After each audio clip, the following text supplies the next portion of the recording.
최근 우크라이나 전쟁에서는 1차 세계대전의 유물인 맥심 기관총이 다시 등장했다. 1차 세계대전 당시 맥심 기관총은 유럽 각국에서 사용되며 최초의 대량 살상 무기로 등극했다. 특히 1916년 솜전투 당시에는 하루 만에 영국군 사상자가 6만 명이 발생하는 대참사가 일어났다. 이렇게 인류 역사를 바꾼 기관총의 탄생 배경과 활약상, 그리고 미래 발전 방향은 무엇인가? 뉴스멘터리 전쟁과 사람에서는 현대 지상전의 패러다임을 바꾼 기관총에 관해 자세히 알아본다. 전쟁 없는 세상을 꿈꾸기에 전쟁을 연구합니다. 안녕하세요. 뉴스멘터리 전쟁과 사람 허준입니다. 안녕하세요. 강민채입니다. 지난 4월이었죠. 미 육군의 차기 기관총 사업에서 새로운 분대 지원 화기가 선정이 됐습니다. 특히 이번에는요. 기존의 5.56mm 탄환이 아닌 6.8mm 탄환이 채택이 됐습니다. 네, 오늘은 기관총의 기원과 발달 과정, 그리고 미래 기관총의 발전 방향에 대해서 얘기를 나눠보겠습니다. 먼저 방종관 연구원님, 태상우 기자님 모셔보겠습니다. 안녕하십니까? 안녕하세요. 안녕하세요.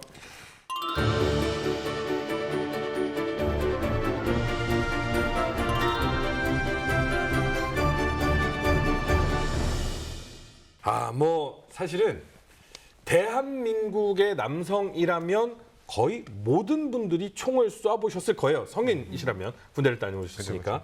그런데 자기가 이 화기가 기관총이 아니라면 만져볼 일이 없잖아요. 그렇죠. 그렇기 때문에 연속해서 다다다다 나가는 그 모습을 보면요. 쏴보고 싶다라는 생각도 분명히 있거든요. 근데 최초의 기관총은 어떤 모습이었을까? 굉장히 궁금하긴 하거든요.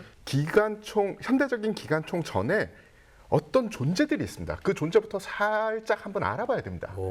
그러니까 연속으로 탄을 발사하는 총기에 대한 아이디어는 사실은 이 다빈치의 스케치부터 나와요. 다빈치의 스케치에서 있어요? 대부분 그 아이디어들은 총열을 여러 개를 만들든지 네. 아니면 뒤쪽에 실린더를 여러 개를 만들어서 연속 발사라는 건 그냥 지금처럼 다다다다다가 아니라 방 쏘고 뭔가 돌리고 방 쏘고 리볼버를 빨리 쏘는 느낌이군요. 그렇죠. 그냥 연속으로 사격을 한다 뿐이지 손발이 바빠야 되는. 네.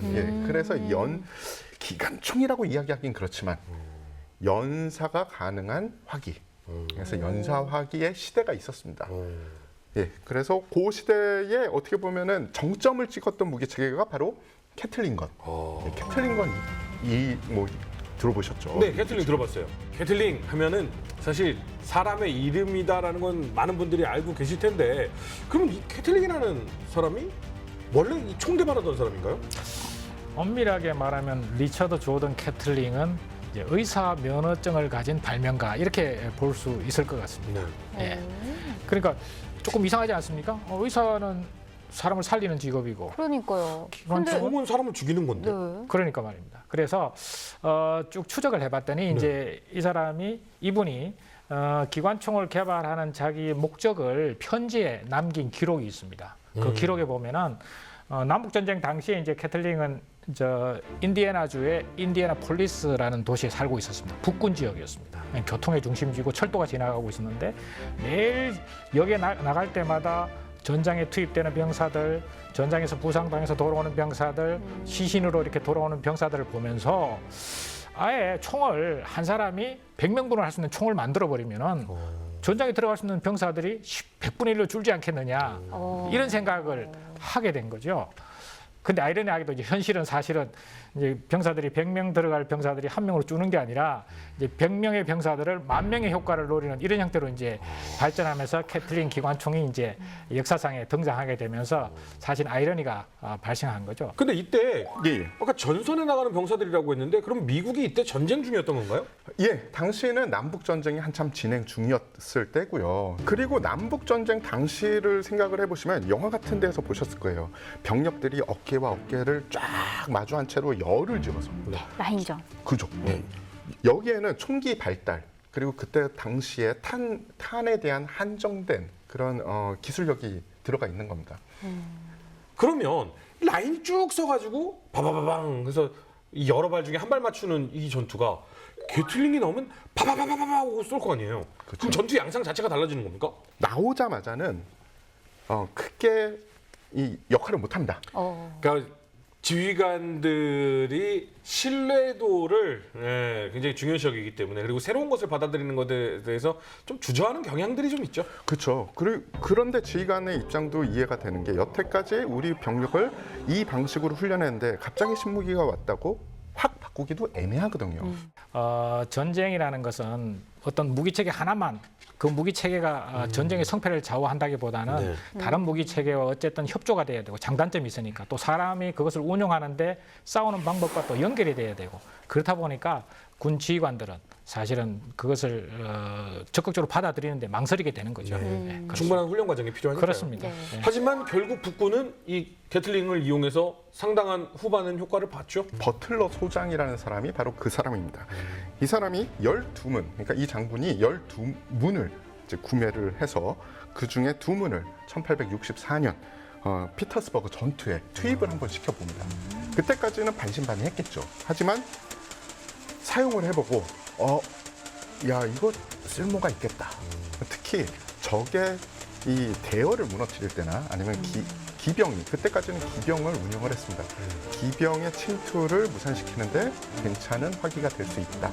물론 문제는 있다라고 생각을 하게 돼요. 그때 당시에는 이 병사의 인력으로는 그러니까 병사 한 명의 인력으로는 운영할 수 없는 포처럼 운영해야 되는 그런 화기였기 때문이고요.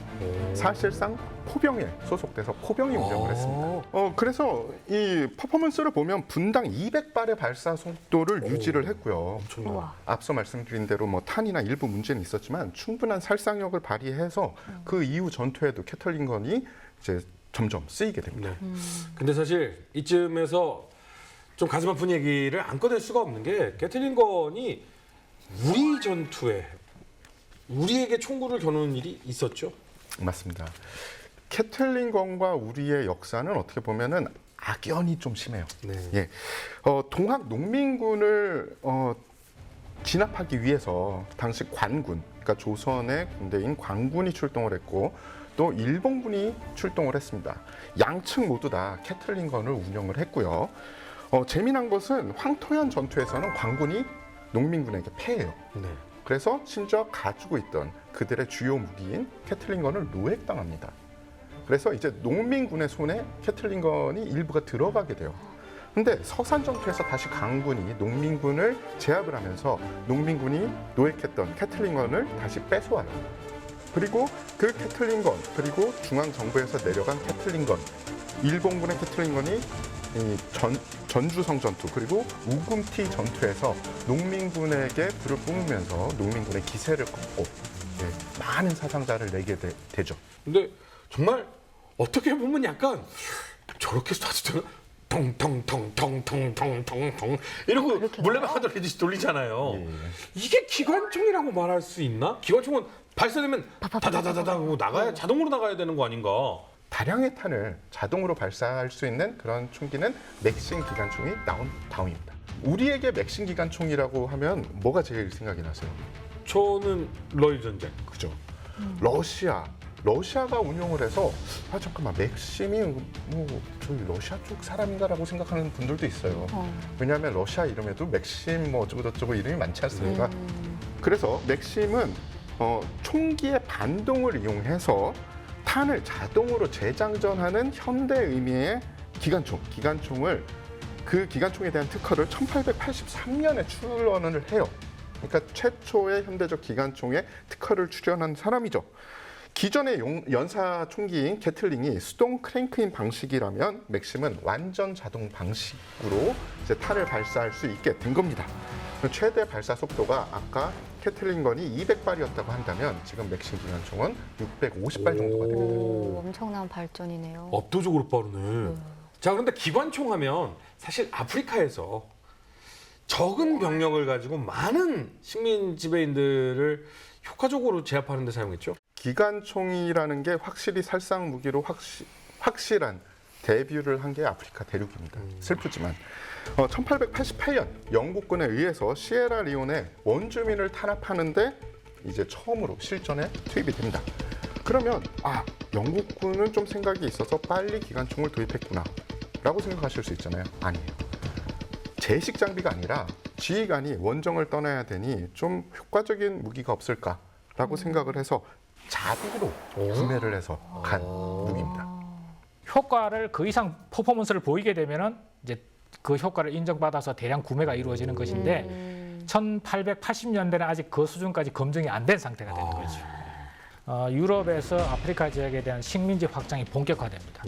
그러면서 이제 아프리카 원주민들과 대규모 전투가 이루어지는 거죠. 그 첫 전투가 대략적으로 1893년도 샹가니 강 전투라고 하는 전투가 있게 됩니다. 이게 이제 지금의 아프리카 남부에 보면은 짐바브웨라는 나라가 있지 않습니까? 그 지역에 있었던 전투인데 당시에 이제 그 지역은 마타벨레 족이 있었고 약 한 병력을 5,000명 정도 투입을 했습니다. 영국군은 한 700명 정도 소규모 군대였는데 전투가 벌어졌는데 당시에 이제 원주민들은 아주 극소수의 사람들이 이제 구형 소총을 가지고 있었고 대부분 이제 창이나 뭐 이런 걸 가지고 있었죠. 영국군은 맥신 기관총을 4정을 가지고 4정을 가지고 있었습니다. 결과는 어떻게 됐느냐? 원주민 1,500명이 전사했습니다. 영국군은 단 4명만 전사했습니다. 4명만 전사했죠. 그러니까 상하 이렇게 영국군과 원주민 간의 이게 교전 비율이라 그러는데 사상자 비율을 보면은 뭐 370대 1, 380대 1 정도 되는 거죠. 이제 더 극적인 대규모 이제 전투가 두 번째 1898년도에 옴두르만 전투라고 발생을 하게 됩니다. 이 발생한 지역은 조금 전에는 아프리카 남부라고 그러지 않았습니까? 네. 아프리카 북부 지역에 가면 수단이라고 있습니다. 네. 당시에 그 지역은 이슬람 교도들이 이제 왕국을 형성하면서 군대를 유지하고 있었는데 그 군대가 한 5만 명이 집결한 상태에서 영국군은 이제 원정군이 2만 5천 명이었습니다. 맥신 기관총 44정을 갖고 있었고 전투가 벌어졌는데 수단 병사들 10,000명이 전사했습니다. 근데 영국군은 48명밖에 전사를 했습니다. 200대 1이죠, 사실. 그리고 이 전투에서 맥신 기관총에 사살된 인원을 확인해 봤더니 대략적으로 이렇게 확인을 해 봤더니 기록에는 10,000명의 전사 가운데 7,500명이 맥신 기관총에 전사했다. 도적이네요. 그렇습니다. 그러면서 이제 맥신 기관총의 가치를 인정받게 되는 거죠. 이러한 기관총이 발달을 하게 되고 맥심의 후속작들이 쭉 나오면서 유럽 전쟁, 뭐 월드워가 전쟁 양상을 완전히 바꿔버렸죠. 제1차 세계대전을 한마디로 이야기하면은 특히 이제 초기, 제1차 세계대전의 초기의 전쟁 양상을 한마디로 이야기하면은 화력의 발달 정도를 싸우는 방법이 못 따라갔다. 그 무기 체계는 효과는 극대화됐는데 화력의 무기 체계는 극대화됐는데 사람들의 생각이 못 따라간 거죠. 화력 앞에 대량 학살에 가까운 피해가 발생할 수밖에 없는 것이죠, 사실은. 그 이전 전쟁과 1차 세계대전의 차이점 중에 하나는 연속으로 발사되는 총알 수도 있지만 총 한 발 한 발의 명중률 그리고 사거리도 비약적으로 늘어났습니다. 즉 수많은 총탄이 진격하는 병사들에게 쏟아질 뿐만 아니라 플러스 옛날에는 퍼져서 총알이 왔다면 이제는 모여서 오는 겁니다. 근데 정말 놀랐던 게 기관총 하면 떠오르는 게 히틀러의 전기톱. MG잖아요, 사실은. 그렇죠. 근데 이 MG가 맥심의 손자였군요. 운영 인원이 좀 줄면서 간편하게 들고 다니면서도 비슷한 발사 속도 혹은 더 나은 발사 속도를 나오는 총기가 있으면 어마어마하게 좋겠다. 이건 방어할 때뿐만 아니라 공격할 때도 제대와 같이 이동하면서 적에게 죽음의 탄막을 형성할 수 있지 않을까. 그렇게 해서 나온 게 바로 MG42. 히틀러의 전기톱이라고 하는데 왜 전기톱인 줄 아시나요? 왜요? 보통 총알에 발사되는 소리를 표현할 때 어떻게 표현을 합니까? 두두두두두. 그죠? 두두두두두, 부부부부부 이렇게 되지 않습니까? 전기톱도 약간. 왕 이러잖아요. 좀. 발사 속도가 너무 빨라서 전기톱 돌아가는 소리 비슷하다라고 하는데 실제로 쏴본 입장에서 정말 누군지 말 잘 지어냈다. 정말 맞는 말이다라는. 영화 라이언 일병 구하기 그 제일 영화의 초반에 나오는 장면 보셨죠? 너무 정말 끔찍하지만 압도적인 스케일을 보여줬던. 그렇습니다. 상륙정의 앞문이 탁 열리는 순간에 그때부터 기관총탄이 쏟아지지 않습니까? 그때 그 기관총탄이 결국은 이제 MG42였습니다. 콘크리트 벙커에 있고 오마하 해변이 사실 앞에 탁 트인 공간이지 않습니까? 중간에 장애물도 없고. 사실은 MG42의 효과를 가장 극대화시킬 수 있는 환경이 된 거죠. 네. 독일군 그 수기에 보면은 그 당시에 이제 원래는 그 전에 말씀드리고 싶은 것은 콘크리트 벙커는 이미 연합군의 폭격에 의해서 파괴가 됐어야 되는데 네. 파괴가 안 된 게 첫 번째 됐죠. 문제였죠. 어쨌든 그 벙커 내에 이제 당시에 하인리 제페들로라는 독일군 병사가 있었다 그럽니다. 20살 병사였는데 그 병사는 당일날 오마하 해변에서 9시간 동안 12,000발을 사격했습니다.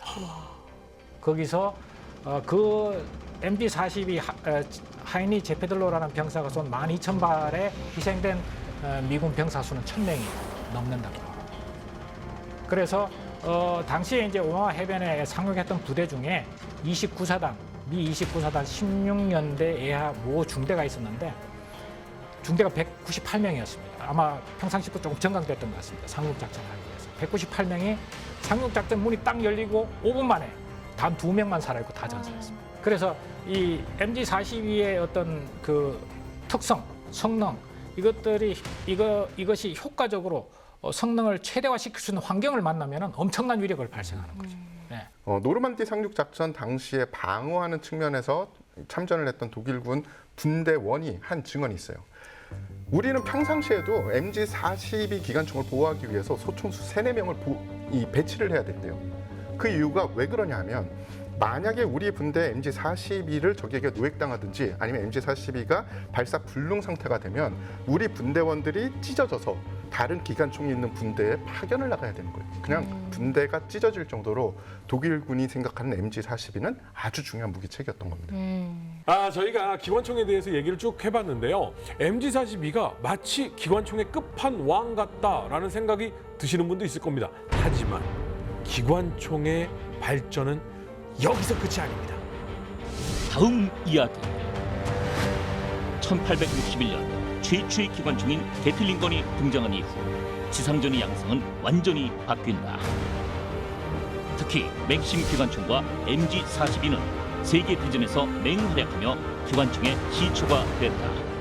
M2와 M60 등 현대적 기관총의 활약상과 미래 한국군의 주력 기관총의 모습은 무엇인가? 현대 지상전의 패러다임을 바꾼다.